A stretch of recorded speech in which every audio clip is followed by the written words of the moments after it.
Muy buenas tardes para todos. Digamos. A mí no me gusta usar el micrófono, pero estamos obligados a usarlo porque están haciendo un video. Así que bueno, más que una charla, a mí me gusta conversar con la gente, digamos, así que me van a tener que perdonar que como somos pocos, digamos, podemos conversar más abiertamente. Yo les digo, con estas plagas, digamos, especialmente con Criptoleste, que recién conversábamos de este tema, en Barranquilla nos tenemos que estar yendo a más o menos promedio de 10 a 11 días de tiempo de exposición, cuando está presente. Y en el caso de Rizoperta, los tiempos de exposición mínimos deberían estar entre 7 a 8 días, digamos, ¿ok? Entonces, cuando estamos en la vecindad de hacer carpado de una semana, de 5 días muchas veces, eso no alcanza sencillamente para poder controlar estas especies.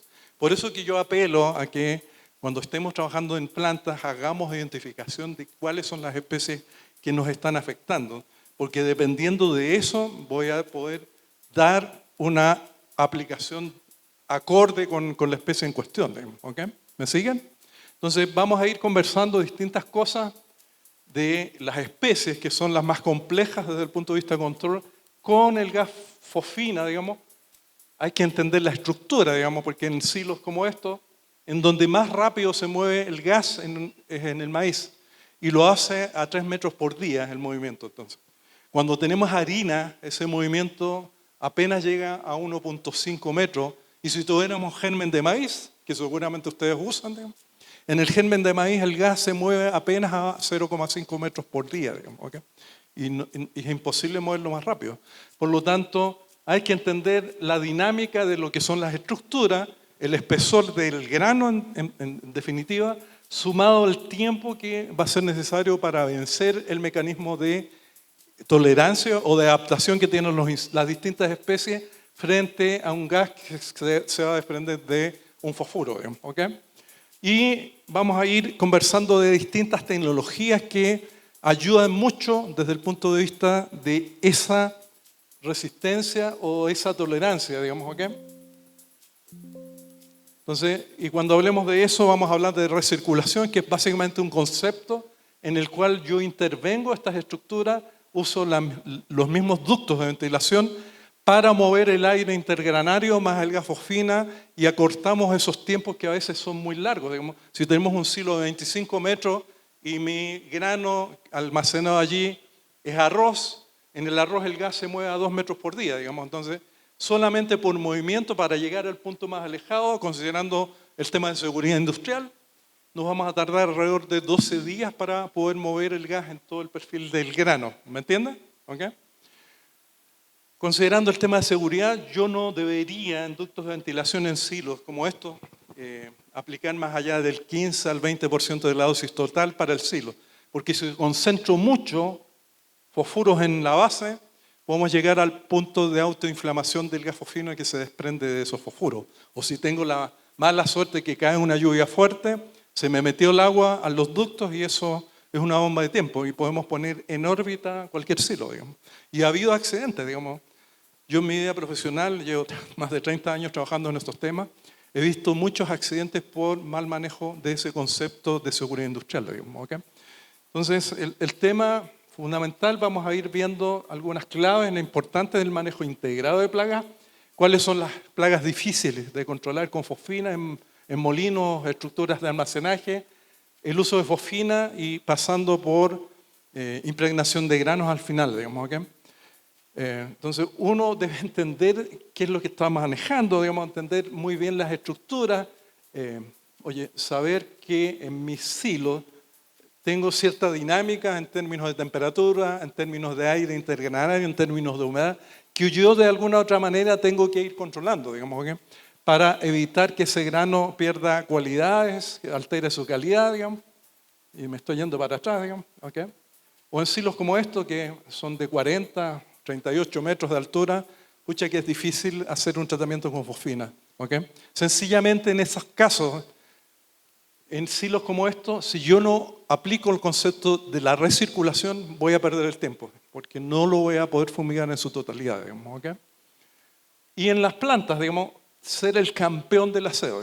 Si yo no tengo el concepto de prevención pensando en acotar el tema de hacerlo, esa frecuencia con la cual yo limpio mis equipos, limpio mi planta y no dejo que se me vayan acumulando en ciertas partes residuos, digamos. Si yo no destapo esos equipos, ahí se van a alojar por mucho tiempo a veces las plagas. Si tengo cerchas metálicas en mis techos, digamos, o en los descansos de muro, alguien se tiene que subir ahí en forma, quizás no permanente, pero con cierta periodicidad para justamente evitar de que en esos puntos muertos haya acumulación de polvo orgánico en donde las plagas perfectamente pueden sobrevivir por mucho tiempo, digamos, ¿okay? Y en equipos de molino, digamos, la condición ideal es abrir los equipos, tratarlos con gas o con otros elementos para justamente ir aplacando la posibilidad de tener plagas y ver que en mi ductería, digamos, no haya acumulaciones de polvo, digamos, no haya encostamientos, porque también es un factor en el cual yo voy a perder la batalla contra las plagas, ¿okay? Y como les decía, ser el campeón del aseo, digamos. Es mejor tener un equipo de gente barriendo que estar aplicando pesticidas. El uso de agroquímicos o de pesticidas en general, digamos, llámense insecticidas líquidos o gases, si yo no hago aseo, no tienen muy buen resultado final, digamos, ¿okay? Siempre voy a estar con una cierta presencia de plagas que me van a estar afectando en mi sistema. El comprar equipos de este tipo, aspiradores industriales, creo que es la clave, digamos, porque hay otra labor que seguramente ustedes las han visto muchas veces, que es el típico, miren este señor acá al lado de un producto terminado, digamos, haciendo el típico sopleteo. ¿Qué hacemos con eso? Esparcimos el problema, digamos. Si es que en ese polvo que estamos soplando hay huevos, lo único que estamos haciendo es esparcirlo a 10, 20 metros, a lo mejor a la redonda, digamos. En circunstancias que con una aspiradora yo lo iré confinando y ese polvo que voy a recoger, obviamente que de alguna u otra manera tengo que recogerlo y tratarlo, digamos, no dejarlo por ahí tampoco en la esquina, en la bodega, porque ese va a ser el sitio donde una plaga se va a prolongar y se va a esparcir por todas las estructuras, digamos, ¿ok? Y bueno, donde tengo ruptura de la cadena de transporte de grano, oye, aquí van a llegar palomas, van a llegar roedores, es la condición que uno no se puede permitir. Alguien tiene que reparar ese derrame, digamos, no dejarlo allí tirado, porque si no, doy oportunidad para que una plaga se establezca muy rápido y fácil, digamos, ¿okay? Y esto es una condición, y voy a pasar un poquito más atrás, digamos, perdón. Esto es una condición de un muro, digamos, en el cual siempre por cuestiones de dilatación o compactación que se producen o expansión, digamos, que se producen por diferencias de temperatura, hay que dejar separaciones en los muros de concreto, ¿okay? Y esas separaciones uno las sella con ciertas siliconas, a veces con empaques, que me permiten que no se nos metan residuos en esos huecos, digamos. Y acá tenemos una situación vivida acá en Colombia, este es un video sacado en este tipo de muros, digamos, en donde teníamos esta grieta y en la parte basal mucha acumulación de grano y miren hasta un nido de roedores. Entonces, una condición que a veces uno la pasa por allí todos los días y no la ve, digamos, ¿ok? Entonces, cuidado con estas cosas, digamos. Y esta es la realidad con la cual uno se ve enfrentado muchas veces, digamos. Y un nido de roedores que, oye, y acá está Jorge Rivera, que es especialista en estos temas, digamos. Voy a tener ahí 6, 8 individuos que van a invadir todo el granel, digamos, ¿ok? Con su capacidad de reproducción además asociada, ¿ok? Entonces, o estas otras cosas, digamos, si tenemos plantas harineras, estos residuos, estos caminos que vemos por allí no es una cosa trivial, digamos, ¿ok? Si yo aplico allí insecticidas líquidos, ¿qué hacen los polvos? Tienen cargas eléctricas y cargas eléctricas también los insecticidas, y normalmente donde hay mucho polvo, quedan absorbidos los insecticidas y van bajando su capacidad de control de los insectos. Y los amortiguadores, digamos, estos puntos muertos, hay que destaparlos con cierta frecuencia. Si no, ahí tú me dices que sí, porque realmente es un tema que a veces uno pasa por alto y uno no destapa estas cosas y ahí a veces se aloja el zoológico completo, digamos, ¿okay? Y esas cosas son parece trivial, digamos, pero a veces la gente los pasa por alto, digamos, ¿ok? O esta es una planta, lamentablemente una planta harinera en que en su molino teníamos esta pequeña acumulación, digamos. ¿Cada cuánto tiempo creen que hacían aseo acá, digamos?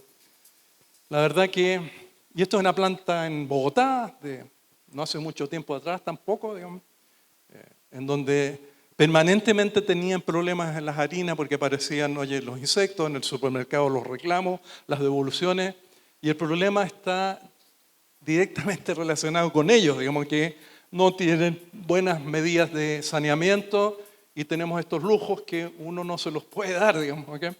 Miren el espesor de eso, digamos. Ojalá en ninguna de las plantas que manejen ustedes se vayan a encontrar con estas realidades, digamos. Y miren ahí la cantidad de insectos, considerando que por cada uno de esos coleópteros posiblemente tenga 300, 400 o más huevos a veces, dependiendo de la especie, digamos, ¿ok? Miren ahí cómo caminan.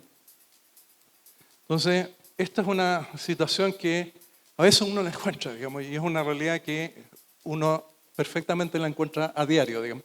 O en estas otras situaciones, pequeños encostamientos, digamos, a partir de los silos de almacenaje. Miren estos muros, están estos encostamientos, digamos, a este nivel, digamos, nosotros sacamos cierta cantidad. ¿Y qué es lo que había ahí? Unos pequeños insectos, digamos. Multipliquen esto, aquí hay 6 o 7 insectos vivos por todo el perímetro de este silo, digamos, que son a veces 20, 30 metros de perímetro y con muchos encostamientos desde el piso hasta el techo prácticamente. Si tengo esa situación y no saneo estos silos, sencillamente también la misma cosa. Hay que meterse a raspar, digamos, los muros internos. Inclusive hay empresas acá en Colombia que usan agua a presión, digamos, ¿ok? Y ustedes van a decir, oye, pero ¿cómo seco el silo? Se secan rápido, digamos. ¿Okay? Si yo tengo, el problema va a estar posiblemente en la base, ahí tendré que tener alguna bomba para ir evacuando el exceso de agua, pero si le meto presión, agua a presión en los muros quedan impecables, digamos. ¿Okay? Y el tema sanitario hay que acompañarlo una vez que lo limpie, obviamente con alguna otra medida, digamos, alguna aspersión o alguna termonebulización para dejar algún residuo de algún producto en los muros para que termine de matar lo que pueda haber quedado allí acumulado o vivo, digamos. ¿Okay?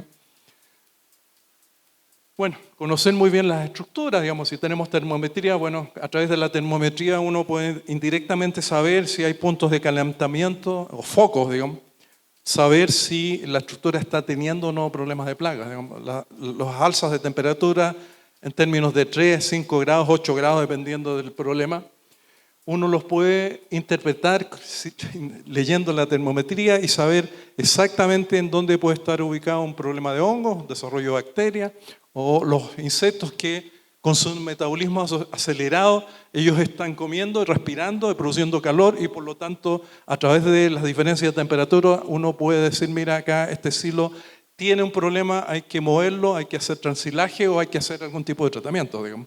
Pero no no quedarse de brazos cruzados. ¿Okay? Y entender de que mis problemas de plaga a veces vienen desde el campo, digamos. ¿Okay? Los insectos pueden venir en desarrollo en el interior del grano, digamos. Es muy difícil que haya oposición dentro del grano, pero si hay insectos oviponiendo en la vecindad, ¿qué es lo que pasa con las larvas? A veces van a parar dentro del grano y se desarrollan en el interior del grano, en estado de larva y de pupa, hasta que finalmente aparecen los insectos adultos por allí caminando, digamos, ¿okay? Y en cantidades, digamos, ellos se van a reproducir y obviamente que me pueden estar contaminando toda mi cadena de producción, digamos. Y eso es lo grave, digamos, uno parte desde el cultivo a cada uno de los eslabones de mi cadena de producción en donde puedo tener infestaciones. Digamos. Estoy condenado a convivir con las plagas, digamos, es muy difícil erradicarlas. Quien pretenda erradicar plagas, digamos, yo no le creo, digamos, sencillamente, porque es muy difícil, digamos, es un tema álgido en el cual, oye, aunque le metamos fuego, no voy a controlar muy bien todas las plagas, digamos, ¿ok? ¿Comentarios o preguntas hasta acá? Bueno, entonces seguimos. ¿Y cuáles son esas plagas de difícil control, digamos? podemos tener listados largos, digamos, pero me voy a concentrar básicamente en algunas, digamos, que si uno las ve desde el punto de vista de manejo de fosfina, si no las controlo, los daños pueden ser bastante altos, digamos. Si yo tengo una infestación y no hago nada, digamos, y esto es un concepto que hay que entender también, digamos, no es que teniendo cierta cantidad de bichos voy a tener esos niveles de daño, pero si ya tengo 2 o 3 insectos del tipo citófilos, el picudo, digamos, ¿ok? O Rhizoperta dominica, al cabo de un cierto tiempo esos insectos se tienen que alimentar, van a estar consumiendo y las pérdidas, si yo no hago nada, podemos llegar en un periodo de 120 días con citófilos a tener pérdidas cercanas al 12%. Digamos. En el caso de Rhizoperta, que es mucho más agresivo, dependiendo si es estado larval o adulto, podemos llegar hasta el 20% del consumo del grano almacenado si es que yo no intervengo en la estructura, digamos. ¿Okay? 20% de silos que a veces manejan hoy día millones de dólares puede ser la utilidad de una compañía en un periodo X, digamos. ¿Okay? Entonces, si uno lo mete en la calculadora y analizamos las pérdidas reales que pudieran llegar a tenerse teniendo Rhizoperta 20% del daño, que no sea el 20%, digamos, que a lo mejor sea el 2 o el 5, como aparece en este ejemplo. En un silo de 2.500 toneladas equivale a tener allí almacenados 1.900 millones de pesos, digamos, y perder el 5% significa que se fuma, digamos. Esa pérdida invisible que a veces uno no evalúa, significan 125 toneladas que se fueran al tacho de la basura y 95 millones de pesos ahí tirados, digamos, ¿okay? Considerando esto basado en trigo a $230 la tonelada, digamos, ¿okay? Eso es poco o mucha plata, depende de quién lo mire, digamos, pero finalmente si uno maneja grano, tener estos lujos de decir, oye, tengo establecido un umbral en el cual tome la decisión de intervenir. ¿En qué momento intervengo? Si yo hago un buen manejo de aseo y parto desde el inicio de mi almacenaje en una estructura, ayudándose de preparar esa estructura para hacer algún tipo de tratamiento, la verdad que ese es el camino, digamos. No esperar a que una plaga se exprese. No esperar a tener 5 u 8 insectos por kilo, porque ya llevan un porcentaje importante de ese grano consumido, digamos. No es que la plaga se vaya a quedar ahí quieta, digamos, sin consumir. La verdad que los niveles de daño, esto es un tema muy estudiado y ustedes pueden encontrar a través de la web hoy día mucha información de a qué niveles de pérdida podemos llegar partiendo con X población al cabo de un cierto tiempo, a qué nivel de pérdida podemos llegar. Digamos, ¿okay? Y cuando hablamos de gorgojos es esto, digamos, este saco grande en el cual, por mencionar algunas, tenemos toda esta cantidad de especies. Digamos. Por eso yo les pido, digamos, que ustedes, como son profesionales, digamos, nos dediquemos a analizar con nombre y apellido cuál es nuestro problema principal, digamos, bajo el punto de vista de fosfuros, digamos. Rhizoperta dominica, Cryptolestes son las más complicadas. Ahora le podemos sumar los ácaros, que es otra condición, digamos, de otro organismo, son arácnidos, digamos, no son coleópteros, no son insectos, digamos. Y pensar, bueno, ¿qué es lo que tengo que hacer para efectivamente controlar esas más complicadas? Si yo me enfoco en que mis tratamientos estén orientados a controlar las más difíciles, el resto, la verdad que se va a ir rápido junto con esas que son difíciles. ¿Okay? Estos citófilos en general, Tribolium en general, digamos, las carcomas en general, son fáciles de controlar, digamos, pero no se nos escape por allí el caso de Rhizoperta o el caso de Cryptolestes, que son las complejas desde el punto de vista de manejo con fosfina. ¿Ok? ¿Comentarios o preguntas?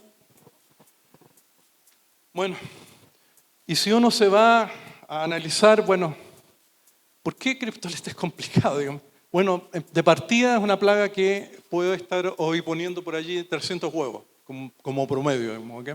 Y en periodos relativamente cortos, digamos. Es una plaga altamente tolerante de fosfina, tiempos de exposición mínimos para ser efectivo, 9 a 11 a 10 días. Yo les mencioné el caso de Barranquilla, en que ya los tratamientos se están yendo a 11 días. Esa es la realidad, digamos, para este tipo de plagas. Es la más, diría yo, entre comillas, tolerante al efecto del gas fosfina. Digamos, ¿okay? Después nos vamos a este otro amigo, digamos, un insecto que, vuela mucho además, digamos, En una jornada este insecto se puede trasladar 4 a 4,5 kilómetros, digamos, ¿ok? En cambio, Rhizoperta dominica, que también vuela en 1,5 kilómetros entre una planta y otra. Y a veces estamos en cordones industriales en donde hay varias plantas que, si una está infestada y otra está haciendo bien las cosas, la que está haciendo bien las cosas va a estar por vuelo de insectos siendo infestada todos los días, ¿ok? La plaga esta se puede desarrollar dentro de los granos y es donde también hay que tener en los laboratorios de análisis, ojalá al menos una lámpara a contraluz para ver aquellos insectos, aquellos granos que están más oscuros, tomar un bisturí y ver qué tenemos al interior de ese grano para determinar si es una plaga o si no, quizás sea otro problema, pero si hay bicho en el interior, algo tengo que hacer, digamos. Y ahí es el momento de decir, mira, este insecto hay que controlarlo antes de meter este grano en el silo, digamos, ¿okay? Entonces, cada planta debería tener un mínimo de análisis. Hay tinciones también que se pueden usar, digamos. Rhizoperta dominica, ¿dónde está el dolor de cabeza? En la cantidad de huevos, de 400 a 500 huevos por hembra. Una plaga muy voraz, es capaz de romper granos intactos, digamos. En cambio, la anterior no tiene esa capacidad, digamos. Es una plaga altamente tolerante también a fosfina.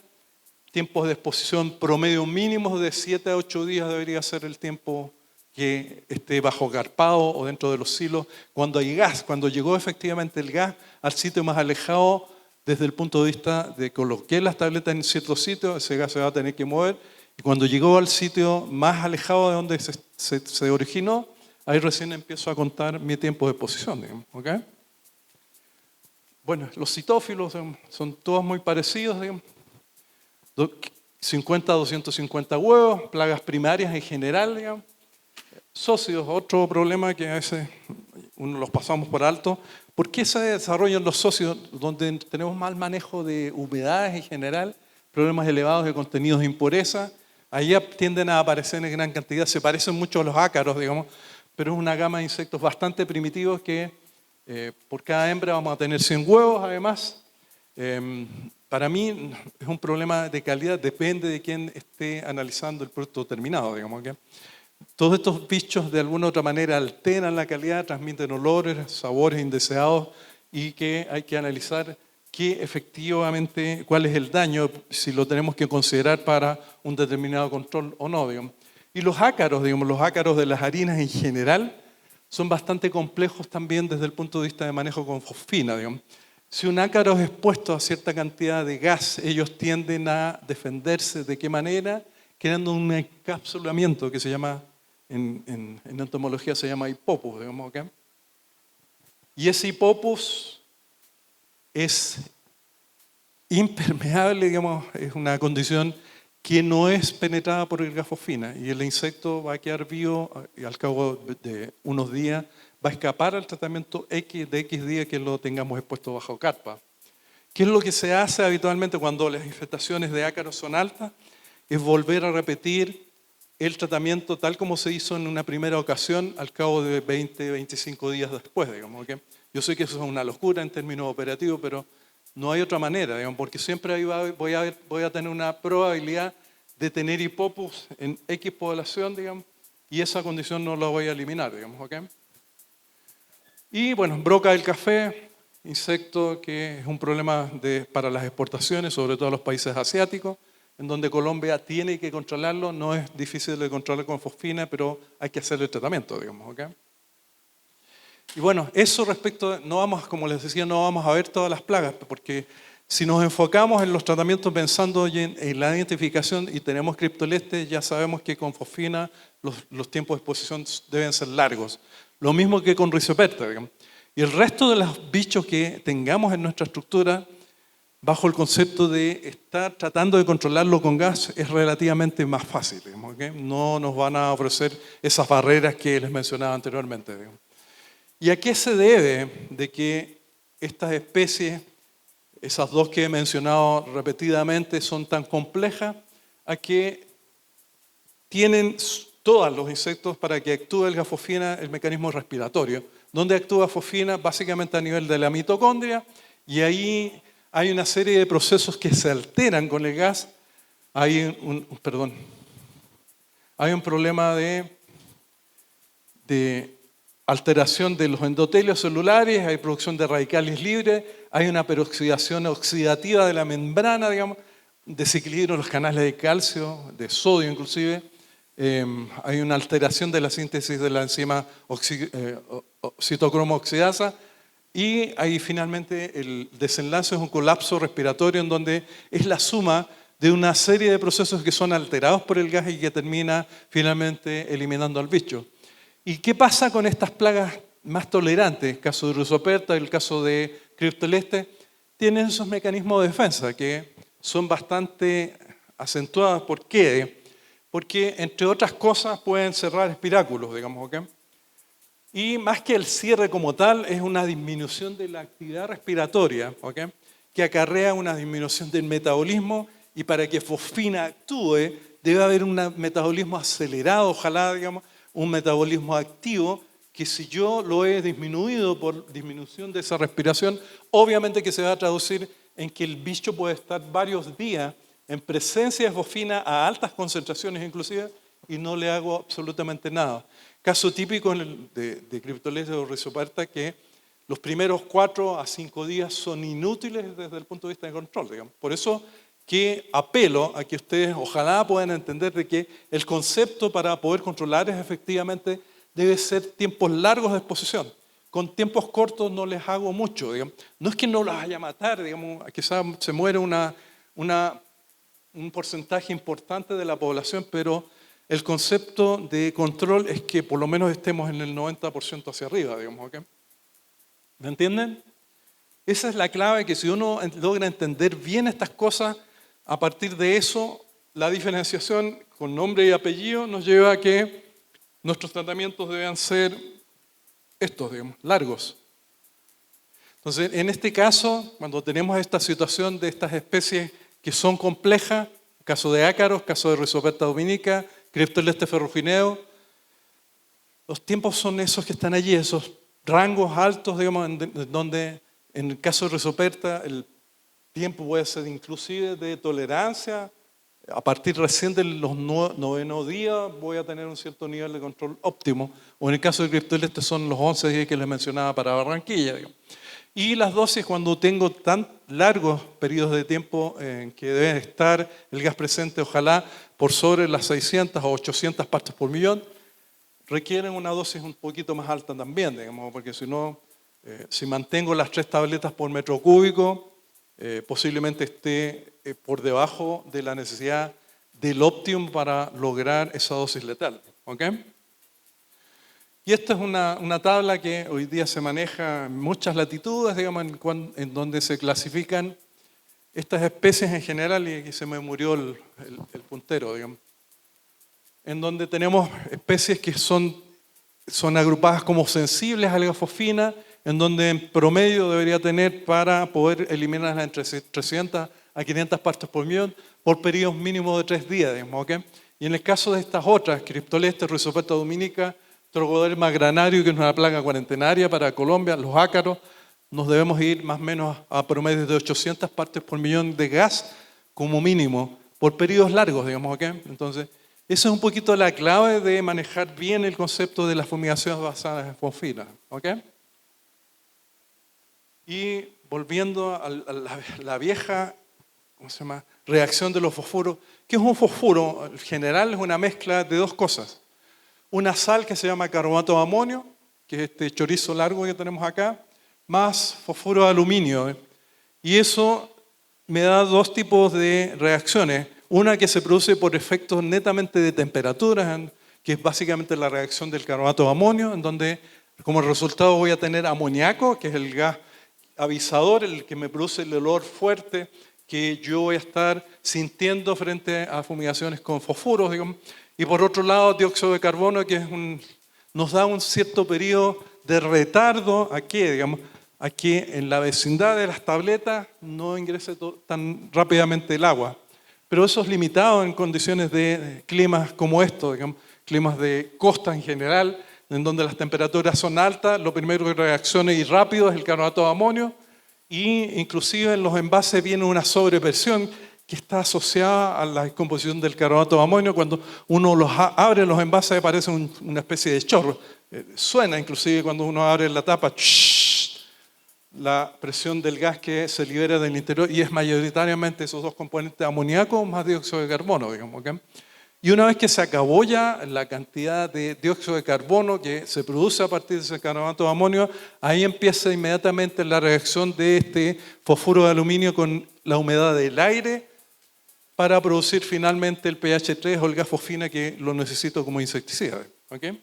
¿Preguntas hasta acá? ¿Están callados, digamos? ¿Okay? Mira que nosotros en las bodegas hemos encontrado una especie de piojo, o se puede decir que ácaros, pero por montones. Entonces nosotros una vez hicimos una fumigación y carpado. Pasados 8 días otra vez volvieron. Entonces las condiciones de humedad o de la bodega se puede prestar para que ellos otra vez vuelvan. El tema acá es ¿qué habrá sido? Digamos, si habrán sido socios, habrán sido ácaros o eran polillas, digamos. ¿Okay? ¿Okay? Porque ahí, bueno, independiente de la especie, eso aparentemente son socios, digamos. ¿Okay? Pero no lo puedo afirmar en su totalidad porque no están 100% nítidos. Digamos, sí. Pueden ser socios. Si son socios, digamos, bueno, los tratamientos ahí dependen en gran medida de qué. De que la carpa esté en una condición óptima para dar un periodo de hermeticidad apropiado y que no se nos escape el gas, porque para ese tipo de insectos, oye, con 4 o 5 días de exposición es suficiente. ¿Okay? Y lo otro es, bueno, veamos que si logramos la penetración del gas, ¿a dónde está el problema? Estos insectos normalmente están asociados a humedad, digamos, o compactación de masas de granos o de subproductos, en donde el gas tiene poca capacidad de penetración, digamos. ¿Okay? Entonces, si esa capacidad de penetración es limitada, lo que vamos a tener es que mataste posiblemente todo lo superficial, pero lo que está dentro de esa masa posiblemente quedó vivo, y obviamente que al cabo de haber levantado la carpa, empezaron nuevamente a salir de esa masa compactada o húmeda, donde no ingresó el gas. ¿Me sigues? Entonces, ahí, ¿qué es lo que hay que hacer? Básicamente, bueno, primero ver que no haya compactación. Si hay humedecimiento, hay que mover eso y esperar a que haya una ventilación para que medianamente se vaya el exceso de humedad, digamos. Porque si no, con humedad lo único que voy a producir, si hay agua libre, voy a producir ácido fosfórico, digamos, ¿okay? Y eso no le hace prácticamente nada a los bichos. ¿Okay? ¿Me sigues? No tengo la bola de cristal, digamos, porque primero no es clara la foto, no sé qué especie es, pero en gran medida hay que analizar qué es lo que tengo ahí como producto, de donde puede estarse generando una determinada plaga, y a partir de eso ir tomando las decisiones que ojalá sean aceptadas de acuerdo a la especie que tengo en cuestión, digamos. ¿Ok? ¿Sí? Pero eso puede venir del proveedor, ¿no? Puede estar dentro de tu estructura, no sé si del proveedor, digamos. Normalmente cuando tenemos problemas de socios está dentro de tu propia estructura, digamos. ¿Okay? Problemas de manejo de residuos, manejo de humedad, vuelvo a repetir, es muy común que estén asociados a altas poblaciones de socios. ¿Okay? Que venga del proveedor es una probabilidad, digamos, porque acá también uno tiene que empezar a analizar, hacer trazabilidad, oye, en qué condiciones está llegando tu materia prima a tu planta, y ahí tomar quizás alguna decisión, pero para eso hay que hacer los análisis, ¿sí? En laboratorio, cuando toman las muestras para hacer todos los análisis que son de rigor en cualquier planta, ahí es el momento de decir, oye, la materia prima es apropiada o no, digamos, ¿okay? No lo sé, digamos. ¿Okay? Ese es un tema que ya tocará hacer la trazabilidad apropiada, digamos, y establecer un plan de resguardo para que justamente problemas como eso no se estén repitiendo. ¿Sí? ¿Tú tienes algo que hacer? Es lo que mencionamos hace un rato, digamos, que los polvos en general inactivan los insecticidas líquidos, digamos, que esto queda la molécula absorbida y no ya deja de funcionar, pensando en que tenga una cierta residualidad, digamos. ¿Okay? Ahí hay que acomodar el tratamiento al problema, pero analizar en gran medida lo que tengo yo como materia prima y que está infectado, de dónde se puede estar originando el problema en cuestión. Digamos. ¿Okay? Bueno, gracias por su aporte. Entonces, cuál sea el tema que vayamos a fumigar, digamos, cual sea la estructura, uno debe dimensionarla siempre por unidad de volumen, digamos. Tantos metros cúbicos, tanta es la dosis que voy a utilizar, digamos, por metro cúbico. Siempre es un tema a discutir, digamos, que es mejor, porque mucha gente, oye, hace aplicaciones por tonelada, pero las densidades, los pesos específicos, el aire que contiene un determinado producto cambia mucho dependiendo de la materia prima que estemos manejando, digamos, ¿okay? Y ahí lo ideal en arrumes como estos es que midamos el alto, el ancho, el largo, y ahí tenemos los metros cúbicos que voy a tener que carpar tal como aparece allí, digamos, ¿ok? ¿Me siguen?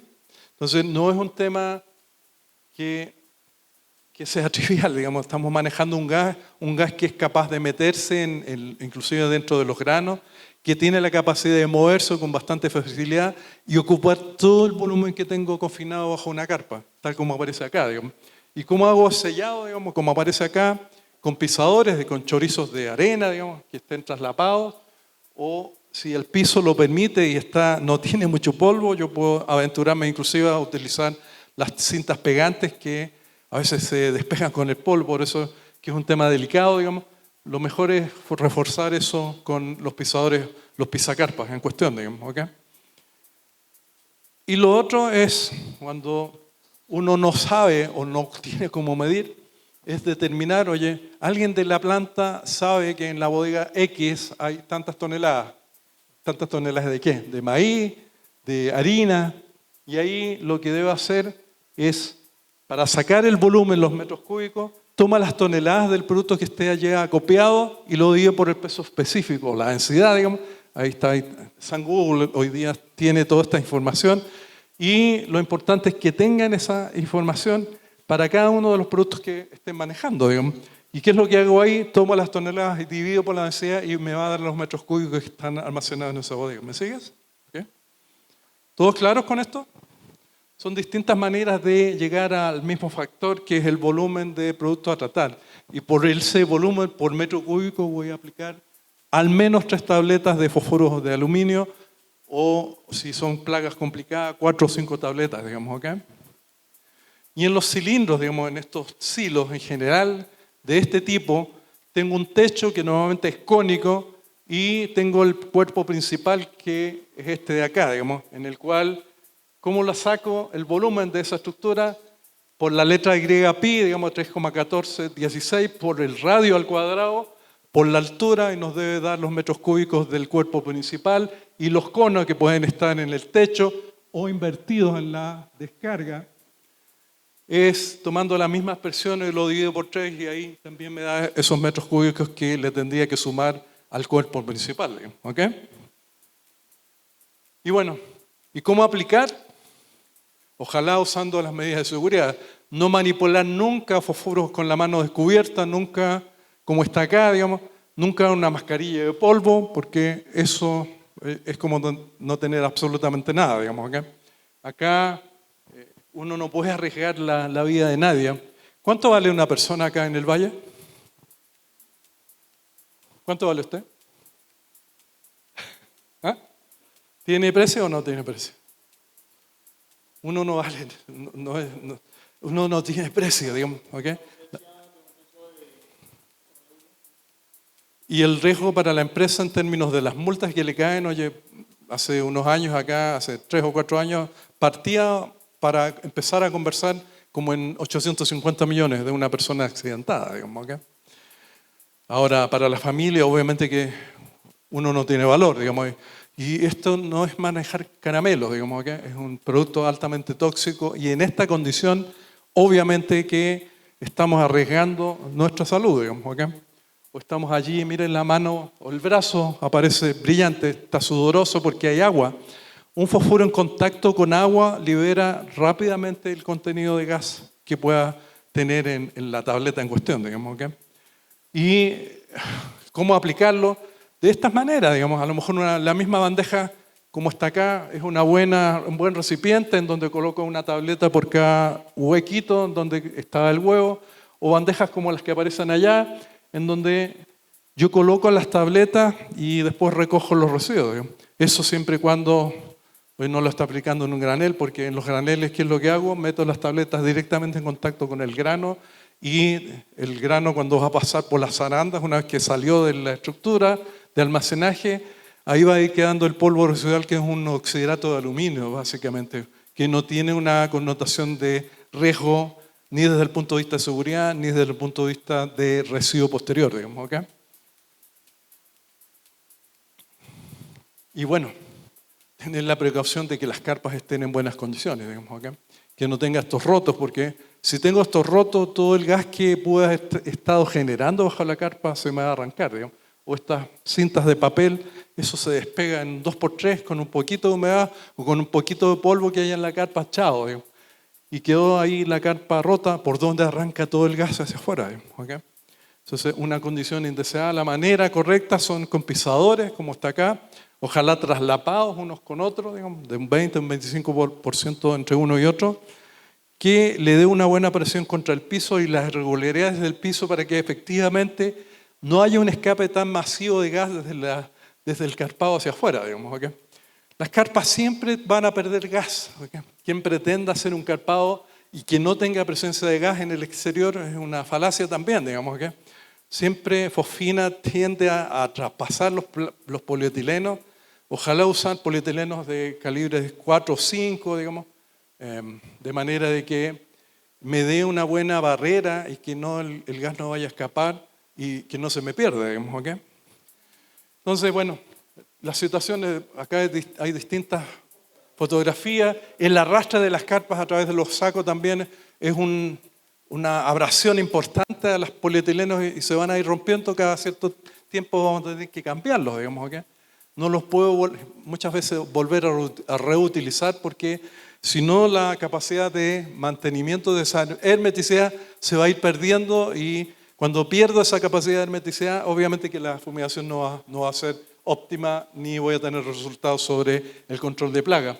O estas otras situaciones, lo que les mostraba anteriormente, sellado contra el piso, digamos, no importa el color de la carpa, digamos, ¿ok? O este señor acá, esta es una situación real. Ojalá que ustedes tengan la precaución de ver el tipo de material que están usando como carpa para fumigar con fosfuro. Porque si tenemos estas típicas carpas que usan normalmente las mulas, que es un material tejido, que viene con algo de polietileno, pero polipropileno en general, digamos, es un material que es muy permeable. Y acá vemos a este señor, ¿qué está haciendo? Soplando a través de la carpa y todo el aire pasa. Si pasó el aire es porque fosfina, que es una molécula de alta presión de vapor, muy pequeñita, también va a pasar, digamos, y se va a escapar, ¿okay? Ojalá siempre polietileno, que estemos seguros de que esté en buenas condiciones y que el espesor sea suficiente para aguantar ese rigor de las aplicaciones en industrias en general. Y el tema de cómo se mueve el gas en las estructuras, sobre todo en estructuras verticales, en silos como estos, que son silos para 14.000 toneladas de arroz paddy, digamos, la verdad que son amplios, digamos, en diámetro, 30 y tantos metros, una altura de más o menos 30 metros. Si yo aplico fosfuros acá, jamás voy a cubrir todo el perfil de grano, jamás, digamos, ¿okay?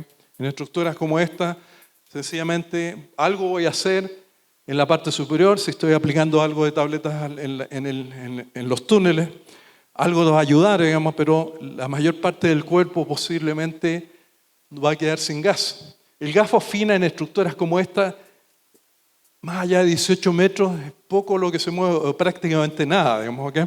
Entonces hay que considerar la estructura y dependiendo del material que uno tenga almacenado, va a ser el movimiento de ese gas, digamos. Acá hay distintas mediciones en distintos lugares, muchos de ellos los hemos hecho yo mismo acá en Colombia, digamos, ¿okay?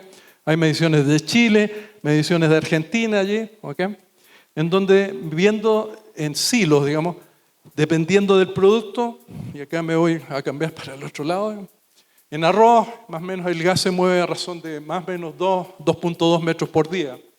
En arroz blanco ese movimiento es de más o menos 2 metros. En maíz es donde más rápido se mueve, en promedio más o menos hablamos siempre de más o menos 3 metros por día. ¿Okay? En sorgo es parecido, digamos, dependiendo si ese sorgo está compactado o no, porque esa es la otra condición. Si un grano permanece por mucho tiempo, él va compactándose en la estructura y en la medida que se compacta deja menos espacio y por lo tanto es más difícil que el gas avance en ese perfil, digamos, ¿ok? En trigo se mueve más o menos a 2,5 metros por día, en café a 2,5 también, y en harinas de trigo 1,5 metros por día. En germen de maíz, como les decía anteriormente, 0,5 el movimiento, 0,5 metros por día, es cómo se mueve el gas en la masa de ese tipo de producto, digamos, ¿ok? Y bueno, ¿qué hacer? Digamos, por lo tanto, considerando esto, la estructura, sumado al problema de la plaga en cuestión, al final uno ojalá siempre tenga la medida de intervenir este tipo de estructura al inicio del acopio, no esperar a que la plaga se exprese, porque cuando se exprese con esa cantidad de huevos que pueden haber hoy puestos por ahí las hembras, digamos, las pérdidas pueden ser altas, digamos, ¿okay? Y a veces ni siquiera las medimos, digamos, no sabemos, oye, hay una merma, ¿sí? ¿En dónde se perdió el grano? Oye, entraron 1000 toneladas de maíz y salieron después en concentrado 400. ¿Dónde quedó el resto, digamos? Entonces hay que tener la precaución de, ojalá, medir, tener los umbrales apropiados establecidos de tantas plagas por kilo y ojalá siempre al inicio del almacenaje es cuando uno debería estar interviniendo, siempre y cuando la estructura sea preparada para manejarse también con gases, digamos, que sea lo más hermética posible, tener la tecnología de aplicación del gas apropiada, digamos, calcular las dosis, el tiempo, los sellados que haya que hacer, definir el tiempo para la aplicación de silos en general. Por el método tradicional, silos de 20, 25 metros van a requerir para mover el gas, dependiendo del producto, entre 13 a 20 días prácticamente, digamos, ¿ok? Entonces ahí tenemos la limitante de ese tiempo largo que lo evitamos ¿de qué manera? Con la recirculación, que es una tecnología ya antigua, pero que poco se usa acá, y es básicamente intervenir la estructura de cierta manera en la cual uno, ¿qué es lo que hace? Calcula el volumen de aire intergranario, lo asocia a un pequeño ventilador que desplace para silos de más o menos 2.000, 2.500 toneladas, un ventilador que mueva más o menos 1.500, 2.000 metros cúbicos a la hora, tiene que tener ciertas características del ventilador, y uno hace una serie de cálculos que están asociados justamente con determinar cuál es el tiempo que voy a tener en esa recirculación para mover, en este caso el ejemplo, en casi 5 horas, para mover la masa de aire intergranario más el gas fosfina que tengamos en la estructura, digamos, ¿ok? Y eso es entender cómo voy a hacer ese trabajo. Y un buque, aquellos que manejan buques, digamos, hay varios de ustedes que importan materias primas, digamos. Un buque es igual que tener un silo, digamos. ¿Cuánto mide la profundidad de una bodega de un buque?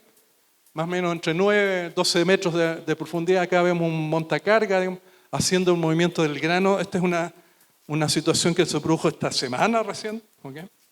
Esto en un puerto del Caribe, no vamos a mencionar cuál, en que hubo un accidente en el cual, por acumulación de fosfuro, digamos, amontonamiento de tabletas, aparentemente cayó agua en condensación. Y hubo un accidente, un incendio en un buque. Seguramente va a salir, no sé si en las noticias, porque a veces esas cosas ni siquiera se cuentan. ¿Okay? Entonces la descarga, esa es como se hace. Ahí tienen el elevador de grano, el succionador, que está llevando la descarga de ese grano, obviamente fuera del buque y descargando ese grano hacia silos o hacia las mulas que están esperando en el muelle, digamos. ¿Okay? Entonces, como les decía, el concepto que se maneja en bodegas de buques es el mismo que les estoy proponiendo para silos verticales, en el cual el concepto óptimo es la recirculación. La recirculación hoy día en manejo de silos es la más eficiente desde el punto de vista de resultado en control de plagas. Nos evitamos que el movimiento que es natural, que va a requerir un determinado producto para poder avanzar el gas en esa estructura, y ese es el tiempo que yo me olvido de ese tiempo y considero solamente lo que voy a necesitar para la plaga en que me está afectando. Este es parte del accidente que se produjo esta semana. Básicamente, ¿por qué? Porque aplicaron todas las tabletas acá se ve amontonadas en el grano, y eso, cuando abrieron las compuertas, entró, no sé si entró una lluvia o algo, hubo contacto con esas tabletas, agua, y se incendió la bodega del buque. ¿Okay? tema que uno en granos ojalá nunca lo tuviera, digamos, porque es tremendamente alta la pérdida que se puede generar en esos sistemas. Entonces la propuesta es esta, digamos, básicamente uno aplica las tabletas de cierta manera, esta al cabo de un tiempo, no es la manera de que se aplica, esta es una gráfica para ilustrar nada más el sistema, uno aplica esas tabletas, obviamente que busca hacer hermeticidad, y el gas en algún momento va a ir avanzando a cierta velocidad, digamos, ¿ok? Y eso es lo que uno en forma natural va a tener, digamos, en general, va a ir produciéndose el gas y va a ir penetrando en la masa del grano, pero no es instantáneo, son varios días en estructuras como las que hoy día manejamos en almacenaje de grano, digamos, ¿ok? Y el concepto es que en silos de 20 a 25 metros, digamos, si por ejemplo tenemos ahí trigo, digamos, se va a tardar alrededor de 10 días en avanzar hasta la parte más alejada, desde la zona en que coloqué las tabletas hasta la base del silo, ¿ok?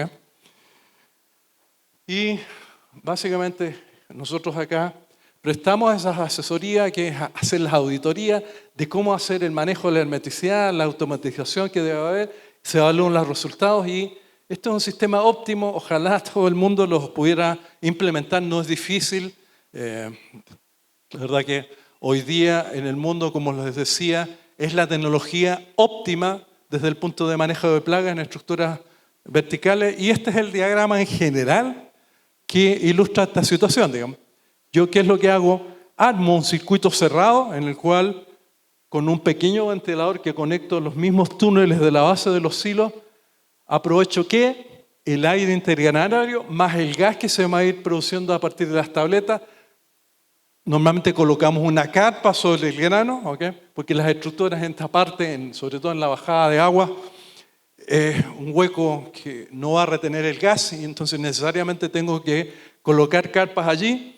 Coloco mi fosfuro y estas son parte de los trabajos que hemos hecho. Estos son silos de 14.000 toneladas, digamos, que perfectamente se pueden manejar de esta manera. ¿Cómo se hizo? En este silo sí había un trabajo de hermeticidad en la bajada de agua, se sellaron obviamente las ventilas que tienen los silos y se hizo una fumigación sin carpa, pero al final el concepto es el mismo. ¿Cómo conectamos este sistema en la base? Aprovechando los mismos ductos de ventilación, con tubería rígida de PVC o con tubería flexible que uno sube a través de la escalera de hombre o de alguna otra manera hasta la parte superior en donde ingresamos por la escotilla de ingreso de hombres, digamos, ¿ok? Bueno, distintas otras situaciones en que uno aprovecha la estructura del mismo ventilador para sellar el circuito y en el interior, acá vemos la colocación, se abren zanjas en general para colocar las tabletas. Uno cada cierto tiempo tiene cierta cantidad de tarros de fosfuro, pone las tabletas allí, enseguida tapa eso, que la superficie no quede con tableta porque allí arriba voy a colocar una carpa para evitar la probabilidad de tener accidentes, digamos, ¿okay? De que si hay condensación en esa carpa, el agua no tome contacto con las tabletas, ¿okay? Este es parte del trabajo que hace Fumitoro habitualmente en sus prestaciones de servicios. Bueno, ¿qué es lo que adicionalmente se puede hacer, digamos, en estas cosas? Uno cruza un tubo que estuvo perforado, digamos, para justamente sobre esto, ya coloqué las tabletas, coloco la carpa sobre esto y este tubo perforado lo conecto con la tubería que viene desde el piso, que ingresó por la escotilla de hombre.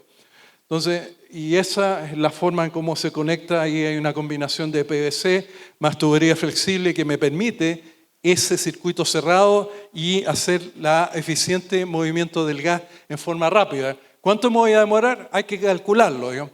Uno hace el cálculo de cómo hacer un movimiento, cuánto desplaza el ventilador, teniendo eso sumado al volumen de aire intergranario, que eso se puede calcular, o está, dependiendo del tipo de grano, en las tablas típicas que aparecen en internet hoy día, uno lo mete en esta coctelera y calcula básicamente el ciclo, cuánto voy a demorar en hacer una recirculación completa. Hay que hacer varias, eso sí, pero al final, ¿qué logro con eso? Homogenizar la concentración de gas en todo el perfil del silo en su interior, digamos, ¿ok? Y es la manera más efectiva de poder hacer esos trabajos. Este es un trabajo que hicimos acá, muy cerca acá de Buga, digamos, con silos con cono invertido, en que aprovechamos los mismos ductos y conectamos al ventilador, digamos. Parte de los trabajos que hemos hecho en muchas partes. ¿Okay? Bueno, hay que trabajar con seguridad, obviamente, porque son trabajos en altura. Y bueno, ahí está parte de la combinación de esto. ¿Preguntas o comentarios? ¿No? ¿Nadie? Perfecto. Entonces, trabajar con seguridad, digamos, fosfina es un gas ácido inorgánico, ¿ok? Por lo tanto, esa es la condición que me define el tipo de filtro que debo usar para manejar este tipo de gas en cualquier industria de alimentos, digamos. Debo de tener, ojalá, la etiqueta en alguna parte de color gris, la letra B, y eso es lo que nos define el filtro apropiado para trabajar con este tipo de gases, ¿ok? Bueno, ¿cómo medir concentraciones? Hay distintos elementos, digamos. Está el típico equipo de seguridad que me mide hasta máximos de 20 partes por millón, el PAC 8000, ahí aparece Draeger como marca, tubos colorimétricos, porque nosotros tenemos cierta susceptibilidad al gas fosfina, digamos, ¿okay? Uno podría trabajar sin máscara de protección respiratoria, pero ojalá la concentración no puede estar más allá de 0,3 partes por millón, digamos, ¿okay? Por sobre eso ya estoy obligado a usar máscara, ¿okay? Con su filtro apropiado. ¿Y por qué tiene que ser la máscara full face? Porque el contacto de agua libre, que la tenemos en todo nuestro tracto respiratorio, en la boca, en nuestra nariz, en los pulmones, hay agua libre, también tenemos los ojos. Y si hay agua libre, el contacto de fosfina con agua libre tiende a producir ácido fosfórico. Entonces, por eso la necesidad también de proteger los ojos. ¿Me siguen? Esa es la razón de por qué las máscaras deben ser full face en el caso de estar trabajando con gas fosfina, ¿okay? Y bueno, equipos de medición de gas, hay muchos, digamos, distintas marcas, distintos equipos, distintas geometrías de esos equipos, digamos. Al final la función es la misma, medir concentraciones. Si yo no mido concentraciones en cualquier fumigación, ya sea bajo carpa o en silos, estoy trabajando un poquito a ciegas, digamos, ¿ok? De no saber que si hay gas suficiente adentro, bajo la carpa, si el gas a lo mejor se escapó o no. La única manera de cerciorarse de eso es medir concentraciones. Y tener cuidado con los equipos eléctricos, la parte electrónica inclusive, digamos, porque fosfina, el mismo concepto que les mencionaba del agua en el ojo, en agua libre, en pequeñas trazas de humedad en circuitos eléctricos, lo que produce ahí es ácido fosfórico, y ese ácido fosfórico corroe el cobre, la plata, el oro, y que si se va acumulando en el tiempo, en algún momento va a ser un puente y se va a quemar el equipo, digamos. Lo mismo los celulares, lo mismo las radios, es un poco el mismo concepto, digamos, ¿ok? Y uno tiene que trabajar de manera controlada, digamos, si yo tengo un molino en donde hay muchos de estos equipos o tengo una sala de control, ahí metamos aire a presión, digamos, aire libre desde el exterior con una bomba inclusive de acuario, uno mete a presión positiva en los equipos que son sensibles y de esa manera no dejo que les ingrese fosfina. Lo otro es sellarlos, digamos, pero los sellos siempre tienen limitantes. Lo importante es que esos equipos se protejan o si no voy a tener un porcentaje de mi estructura dañada, digamos, ¿ok? Y cuando recojo residuos, ojalá haga la desactivación en agua más jabón que produzca espuma y en la medida que estoy agitando esa solución, lentamente voy depositando los polvos residuales allí. No al revés, nunca tirar agua en los residuos porque si no voy a tener una inflamación, digamos, ¿ok? Y el otro concepto que es la parte final ya es hablar de lo que es la impregnación de granos con insecticidas. El concepto acá es que uno busca alguna caída, alguna vena de grano en que uno en la vena de grano la rodeo con cierta cantidad de boquillas que me hagan la aspersión de un cierto insecticida para justamente lograr una buena uniformidad sobre esa vena de grano que estoy manejando de manera de que la empapemos de insecticida y ese insecticida me permita proteger el grano por un X periodo de tiempo que justamente haga esa labor de control de la plaga, ¿eh? Acá hay un diagrama que acá la cantidad de boquillas es exagerada, pero lo que uno debería manejar en distintas situaciones son 3 o 4 boquillas como mínimo y uno pone interruptores a veces en esa vena de grano para que el grano se derrame y ahí coloco mi boquilla, o si es una banda transportadora es un poco el mismo concepto, algún interruptor para que el grano se mueva, salta y ahí coloco las boquillas para que busquemos justamente esa capacidad de impregnación que uno debe lograr en estos sistemas. Acá vemos una banda transportadora perfectamente adecuada para que en esta zona coloquemos esas boquillas en torno a esa caída de grano y vayamos impregnando con insecticida. Esto es una tecnología ya vieja, digamos. También Jorge Rivera ha trabajado con este concepto. Lo importante es que uno la pueda aplicar en términos prácticos con muy buenos resultados, inclusive reemplazando los fósforos. ¿Okay? Ahí, ¿qué es lo que hay que tener en consideración? ¿Qué molécula vamos a usar?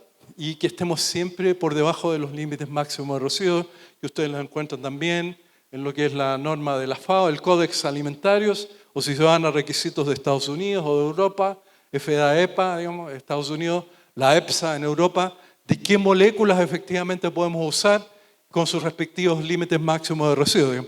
Acá aparecen algunos ejemplos, deltametrina, feniltroteón, pirimidinmetilmalatión, con sus respectivos, dependiendo del producto, de respectivos límites máximos que están permitidos, digamos, ¿ok?